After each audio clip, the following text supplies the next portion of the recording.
수요일 날은 열왕기하 우리 순서로 계속 봅니다. 오늘은 열왕기하 22장 12절에서 20절까지 우리 교독으로 읽도록 하겠습니다.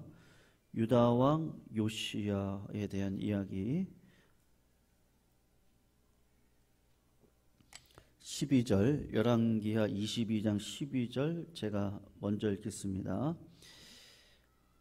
왕이 제사장 힐기야와 사반의 아들 아히감과 미가야의 아들 악볼과 서기관 사반과 왕의 시종 아사야에게 명령하여 이르되 너희는 가서 나와 백성과 온 유다를 위하여 이 발견한 책의 말씀에 대하여 여호와께 물으라. 우리 조상들이 이 책의 말씀을 듣지 아니하며 이 책에 우리를 위하여 기록된 모든 것을 행하지 아니하였으므로 여호와께서 우리에게 내리신 진노가 크도다. 이에 제사장 힐기야와 또 아히감과 악볼과 사반과 아사야가 여선지자 홀다에게로 나아가니 그는 할하스의 손자 디가의 아들로서 예복을 주관하는 살룸의 아내라. 예루살렘 둘째 구역에 거주하였더라. 그들이 그와 더불어 말하매 훌다가 그들에게 이르되 이스라엘 하나님 여호와의 말씀이 너희는 너희를 내게 보낸 사람에게 말하기를 여호와의 말씀이 내가 이곳과 그 주민에게 재앙을 내리되 곧 유다 왕이 읽은 책의 모든 말대로 하리니 이는 이 백성이 나를 버리고 다른 신에게 분향하며 그들의 손의 모든 행위로 나를 경노하게 하였음이라. 그러므로 내가 이곳을 향하여 내린 진노가 꺼지지 아니하리라 하라 하셨느니라. 너희를 보내 여호와께 묻되 한 유다 왕에게는 너희가 이렇게 말하라. 이스라엘의 하나님 여호와가 이같이 말씀하셨느니라. 내가 들은 말들에 대하여는 내가 이곳과 그 주민에게 대하여 빈터가 되고 저주가 되리라 한 말을 내가 듣고 마음이 부드러워져서 여호와 앞 곧 내 앞에서 겸비하여 옷을 찢고 통곡하였으므로 나도 내 말을 들었노라. 여호와가 말하였느니라. 같이 있습니다.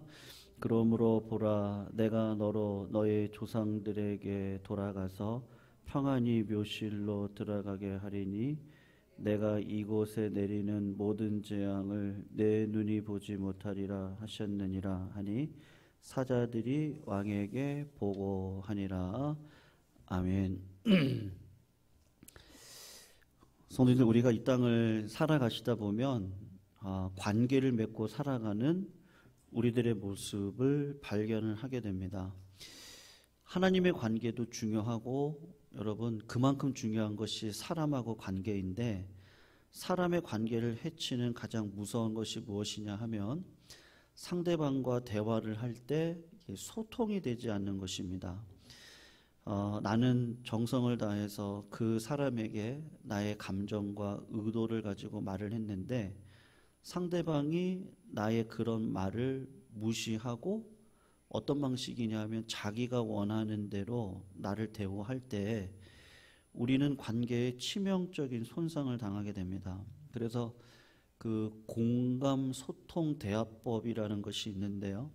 그 대화의 가장 큰 핵심은 상대방의 감정을 받아주는 것입니다. 이게 가장 중요하더라고요.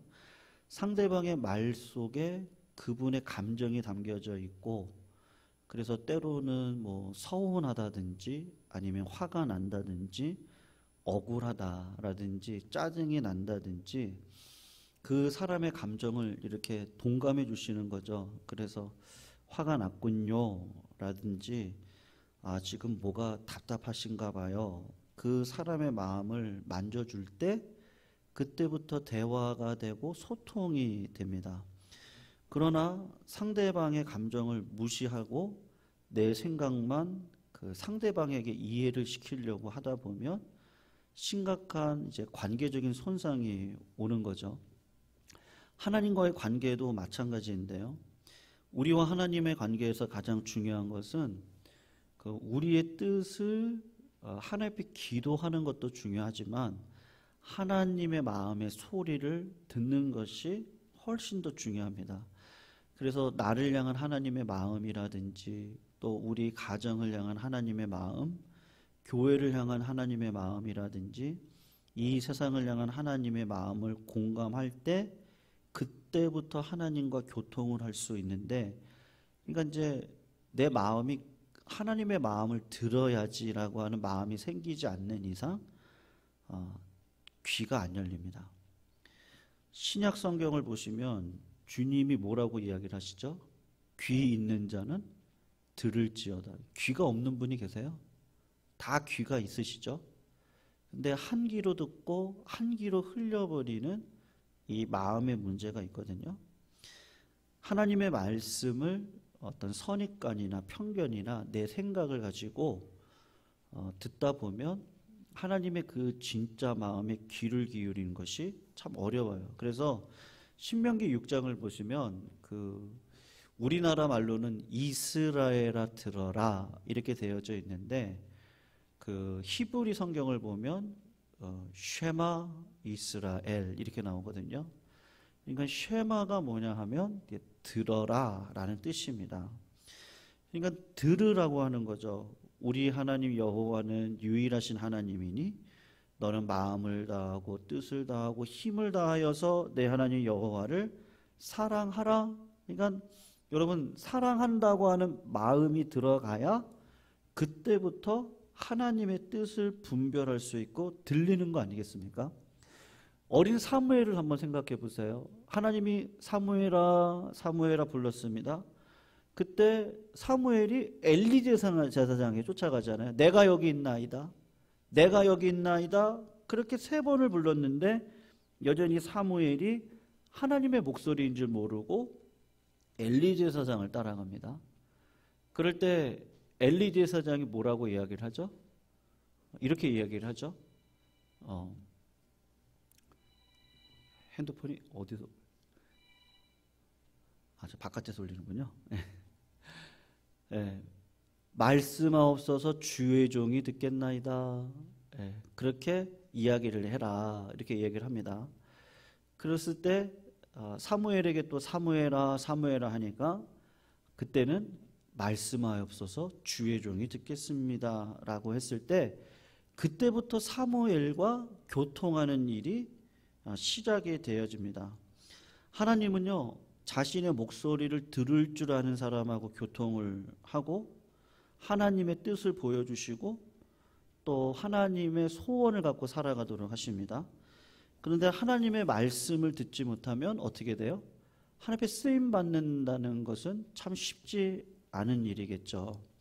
여러분, 오늘 본문 요시야 왕을 보시면 이분의 특징이 있습니다. 한번 10절에서 11절 다시 한번 제가 볼게요. 거기 10절에서 11절 지난 수요일 본문인데 거기 이렇게 얘기를 합니다. 또 서기관 사반이 왕에게 말하여 이르되 제사장 힐기야가 내게 책을 주더이다 하고 사반이 왕의 앞에서 읽음에 왕이 율법책의 말을 듣자 곧 그의 옷을 어떻게 했다 그러죠?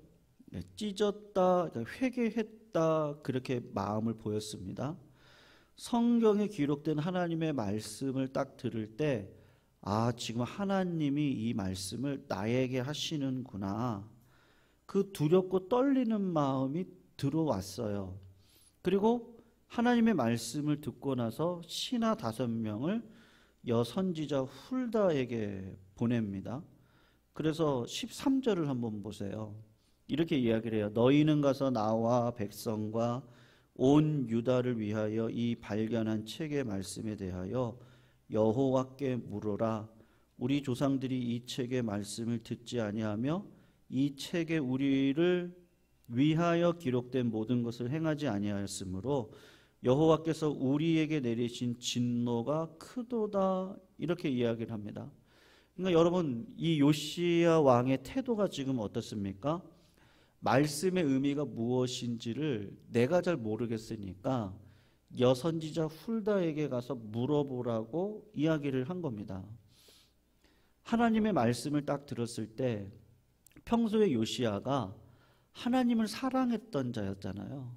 그러니까 말씀이 떨어지니까 이 말씀을 듣고 내가 회개의 자리에 나아가고 좀 더 하나님의 본질적인 뜻을 알고 싶어서 하나님 앞에 했던 응답이 뭐냐? 진실함과 성실함과 두려움으로 여선지자 훌다에게 가서 좀 물어봐라, 이렇게 기록을 하고 있습니다. 왜 그렇게 했습니까? 이것은 요시야가 평소에 어떻게 했다는 거예요. 하나님의 말씀을 귀하게 여겼다는 것이죠.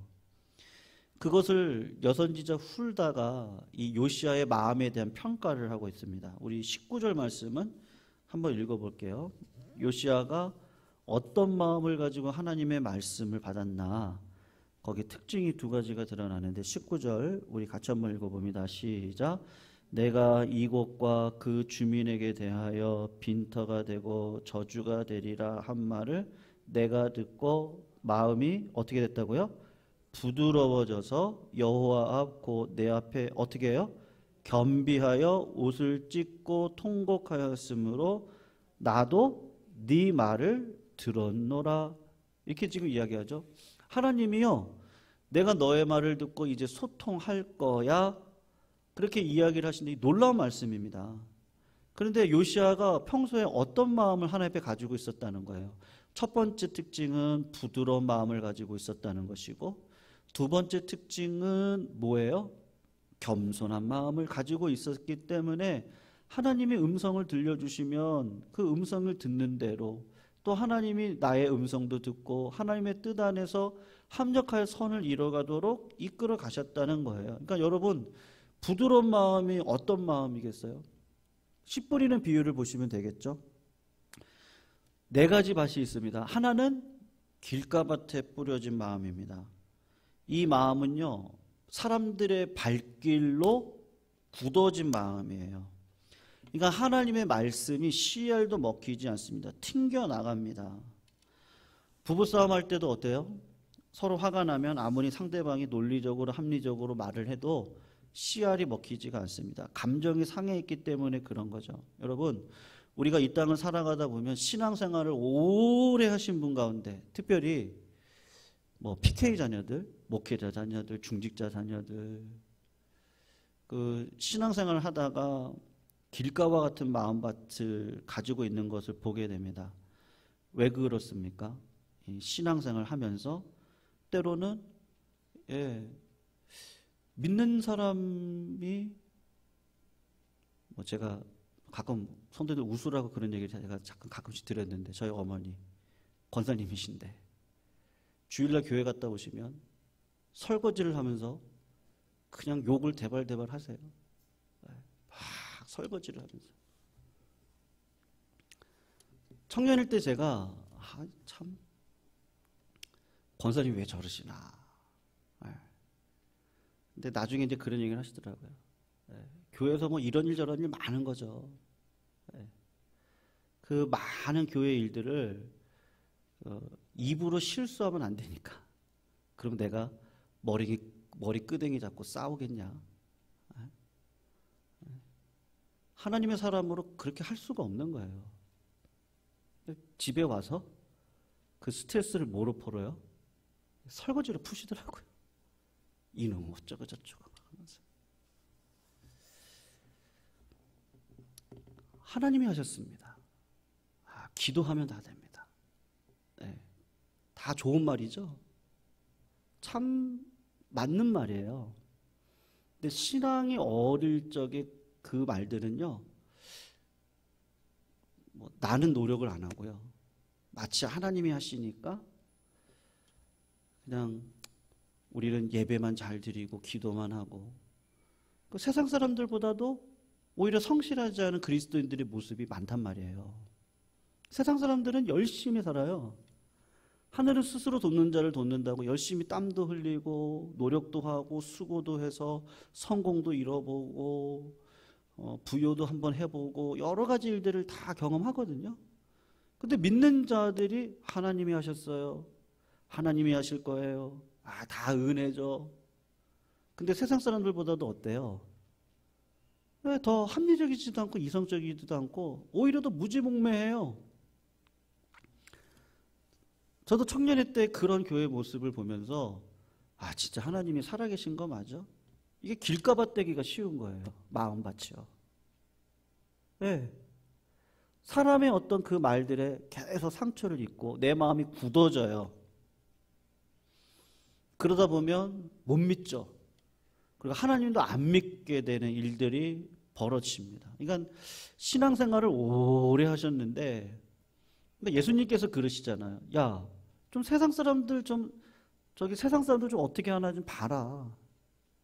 세상 사람들이 얼마나 지혜롭게 하니 가서 좀 배워라. 이렇게 말씀을 하시는데 우리가 자칫 잘못하다 보면 무지몽매한 신앙에 빠져서 마음밭이 이렇게 굳어집니다. 그러다 보면 신앙생활이, 기도생활이, 말씀 생활이 능력으로 오지 못할 때가 많은 거죠. 그리고 어떤 밭이 있습니까? 이 돌짝밭이 있습니다. 이 돌짝밭은 뭐 또 비슷한 문제이긴 한데 내 마음 가운데 이 바위와 같은 돌이 이게 다 담아놓고 있는 거죠. 그게 뭐 상처로 인한 것이든 제가 지난 수요일날 말씀드렸잖아요. 어떤 사장님 만났는데 그 사장님이 예전에 교회 다니셨던 분이시더라고요. 근데 아 왜 안 나가세요? 나가세요. 그랬더니 기억나시죠? 목사님 저 옛날에 교회 잘 다녔어요. 네. 근데 어떤 성도님이 100만 원만 빌려달라 그래서 내가 진짜 불쌍한 마음으로 100만 원 빌려줬는데 안 갚더라는 거예요. 그래서 왜 안 갚아? 돈 빨리 갚아. 그랬더니 지금 너무너무 사정이 힘들어가지고 그러니까 200만 원만 빌려줘. 그래서 예수 믿는 사람이니까 그래 내가 200만 원 빌려줄 테니까 요 위기 빨리 잘 넘기고 그리고 나한테 300만 원 갚아.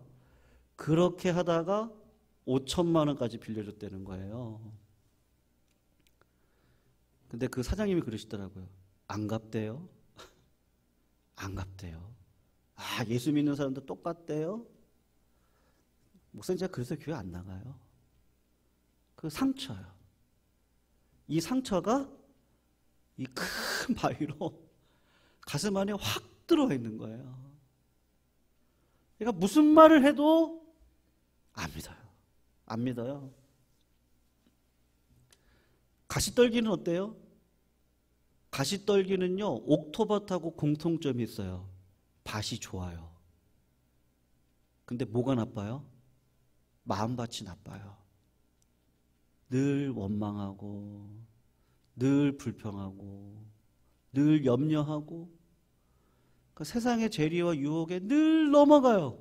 밭은 좋은데 요거만 이 시험만 딱 이기면 되는데 그리스도 안에 들어와 있는 것 같은데 바람 한번 불면 이게 잘 날이 없는 거예요. 이리 흔들리고 저리 흔들리고 이게 가시밭이거든요. 근데 옥토밭은 어때요? 마음이 어떻게 돼요? 부드러워요. 진짜 좋은 밭은 어떤 밭인지 아시죠? 그냥 삽을 한번 이렇게 푹 하면요 그냥 쑥쑥 들어가는 밭 있잖아요. 붉은 밭, 돌 하나 없는 밭 있잖아요. 돌 건져내라고 밭 이거 하려면 너무 힘든데 그냥 아주 그냥 흙만 딱 있는 거예요. 거기다가 붉은 밭이면 이건 그냥 심으면 무조건 나오는데 요시야의 마음이 어떤 마음이에요? 딱 부드러운 마음 있잖아요. 딱 이 마음이에요. 그 마음밭을 이렇게 싹 봤더니 바위 덩어리도 없고 딱딱한 마음도 없고 유혹에 넘어가는 마음도 없고 하나님께서 무슨 말씀을 하시든지 받아들이겠다고 하는 마음, 이 부드러운 마음이거든요. 그걸 중간에 뭐라고 표현하면 너의 마음이 겸손하다 그렇게 이야기를 합니다. 여러분 이 겸비한다 겸손하다는 히브리어로 카나인데 이 카나라는 말은요 무슨 말씀을 하시든지 복종하겠습니다라는 뜻을 가지고 있거든요.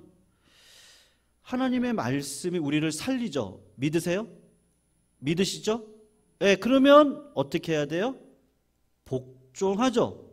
생명의 말씀, 우리가 아무리 밭을 잘 정비를 해도요, 생명의 씨앗이 들어오지 않으면 생명을 맺을 수 없잖아요.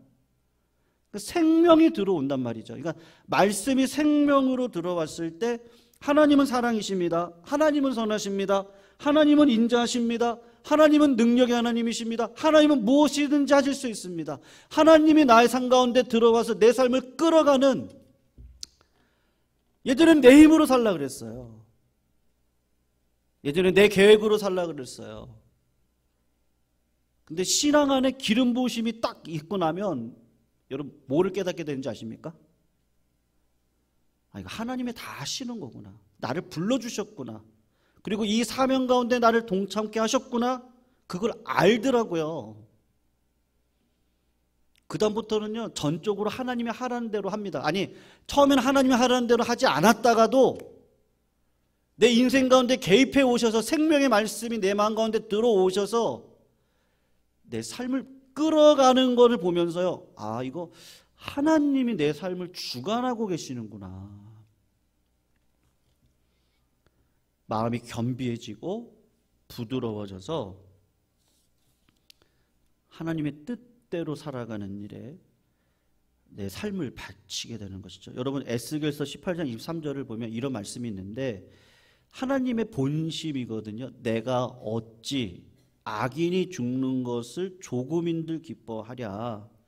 그가 돌이켜 그 길에서 떠나 사는 것을 어찌 기뻐하지 아니하겠느냐. 하나님의 마음은 모든 사람이 구원받고 진리를 아는 데 이르기를 원합니다.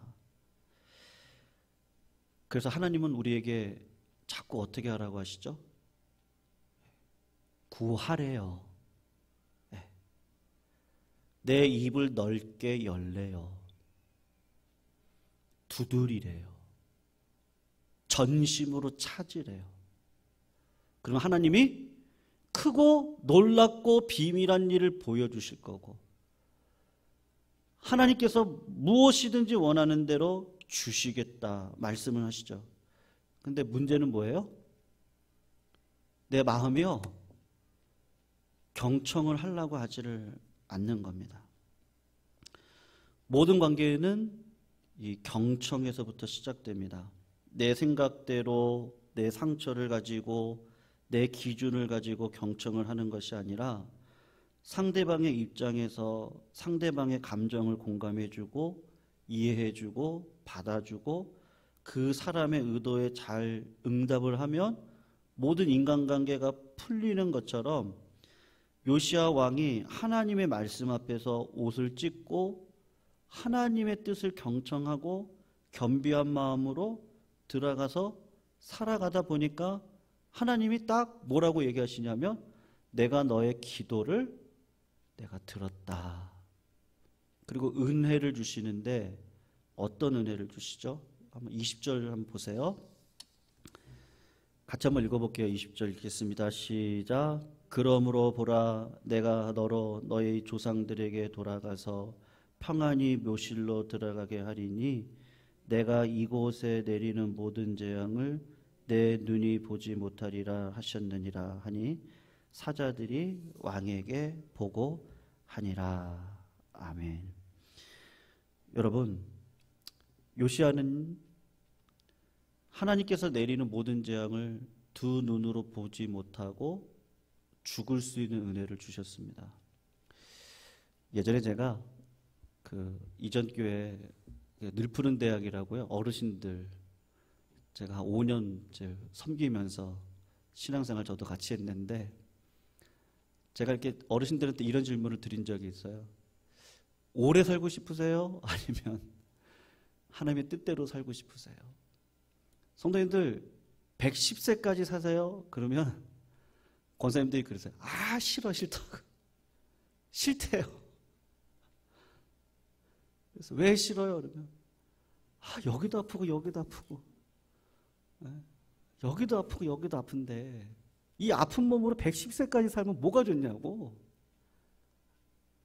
하나님 부르실 때 난 가고 싶다고 그러시더라고요.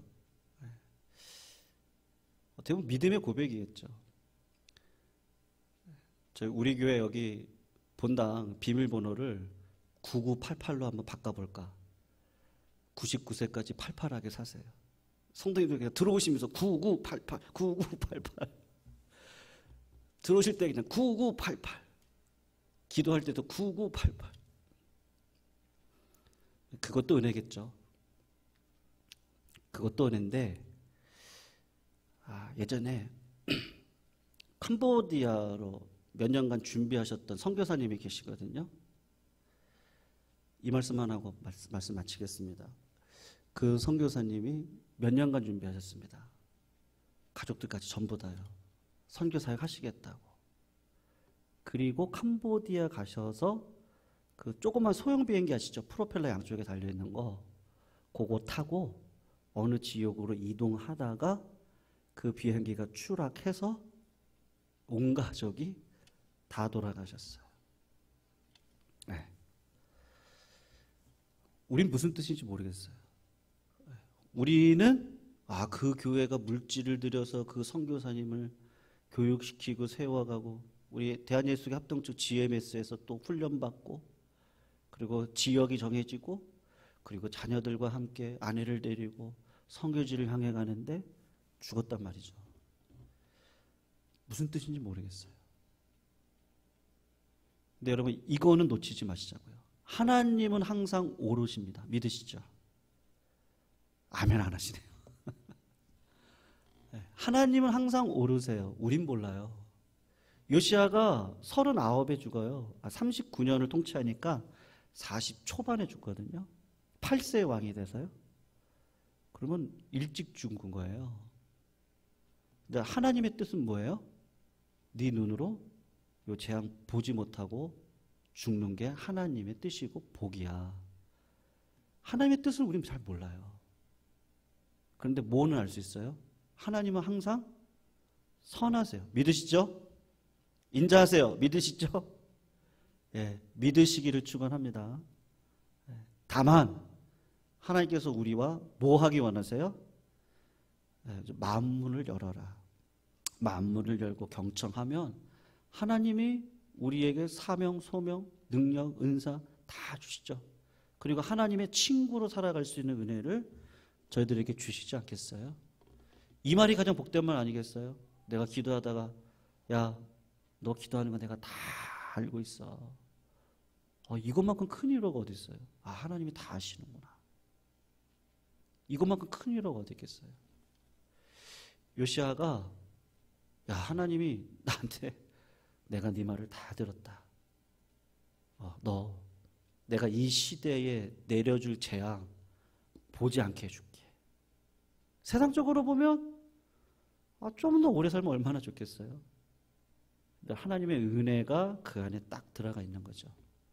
성도님들 9988 꼭 기억하세요. 언제 바꿀지 몰라요. 비밀번호요. 네. 우리가 99세까지 팔팔하게 사는 것도 하나님의 은혜요. 또 하나님이 우리를 언제 모시고 갈지 모르겠지만 그때까지 하나님과 교제하며 살아가는 그것도 놀라운 하나님의 은혜인 줄로 믿습니다. 오늘도 하나님 나와 함께 하시고 나와 나의 음성 들어주시고 내가 너를 안다 이야기하시고 내가 너와 함께 한다. 이 복이 참된 복인 줄로 압니다. 우리 말씀 생각하면서 484장인데요. 내 마음의 주여 소망 되소서.